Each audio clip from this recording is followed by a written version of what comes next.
বন্ধুরা, এক গ্রামে একটা বড় ভূত আর এবং ছোট ভূত ছিল। বড় ভূতরা বলল, তোমার জানালার পাশে কি একটা কালো ছায়া দেখছে? ছোট ভূতরা বলল, এটা আমি। আমি এখানে একটু হালকা চর্চা করতে এসেছি। আবার বড় ভূতরা বলল, চর্চা? ভূতের চর্চা কিরকম? ছোট ভূত বলল, ভূতের পেশাদারিতে উন্নতি করতে হয়। আর তুমি জানো, আমাদেরও তো পেশাদারি টিউশন দরকার। তুমি কখনো ফ্রেন্ডশিপের ভূত হয়েছো?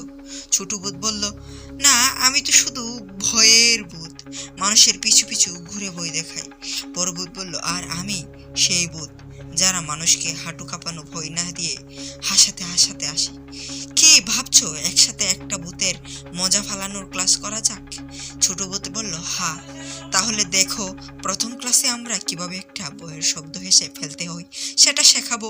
ছোট ভূত বলল, সোজা ভু ভু ভু বললে হাসি পেয়ে যাবে, একদম নিশ্চিন্ত। বড় ভূত বলল, তাহলে তো সবার ভয়ই চলে যাবে। ছোট ভূতরা আবার বলল, হা হা হা, তবে কি হবে যদি কেউ ভয় পায়? আমরা তো বসে বসে ফেসবুক স্ক্রল করব না আর ভয়ে হাসবো। ছোট ভূত বলল, নিখুঁত, তুমি আমবাঙ্গালি সালা।